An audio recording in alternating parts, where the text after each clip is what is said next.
ଯୁଗ ପୁରୁଷୋତ୍ତମ ଶ୍ରୀ ଶ୍ରୀ ଠାକୁର ଅନୁକୂଳ ଚନ୍ଦ୍ରଙ୍କ 138ତମ ଜନ୍ମ ମହାମହୋତ୍ସବ ସତ୍ସଙ୍ଗ ବିହାରର ନବମ ବାର୍ଷିକୀ ଉତ୍ସବ ମହାସମାରୋହରେ ପାଳିତ ହୋଇଯାଇଛି। ଏହି ପରିପ୍ରେକ୍ଷୀରେ ହଜାର ହଜାର ଭକ୍ତଙ୍କ ସମାଗମ ହୋଇଥିବା ସହ ପ୍ରତ୍ୟୁଷରୁ ପ୍ରାର୍ଥନା, ଭଜନ, କୀର୍ତ୍ତନ, ଯାଜନ ତଥା ସାଂସ୍କୃତିକ କାର୍ଯ୍ୟକ୍ରମ ଅନୁଷ୍ଠିତ ହୋଇଥିଲା।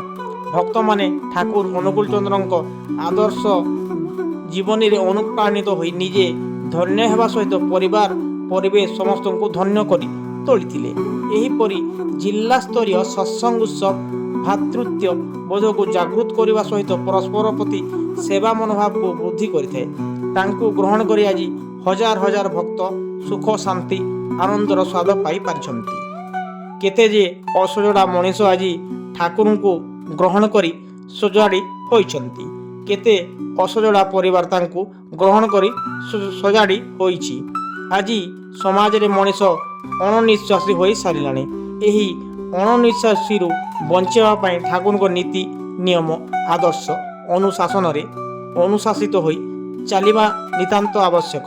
ଶେଷରେ ଆନନ୍ଦ ବଜାରରେ ପ୍ରସାଦ ସେବନର ବ୍ୟବସ୍ଥା ମଧ୍ୟ କରାହୋଇଥିଲା। ଗୁରୁ ବ୍ରହ୍ମା ଗୁରୁ ବିଷ୍ଣୁ ଗୁରୁଦେବ ମହେଶ୍ୱର ଗୁରୁ ସାକ୍ଷାତ୍ ପରମ ବ୍ରହ୍ମ ତସ୍ମୈ ଶ୍ରୀ ଗୁରୁବେ ନମଃ।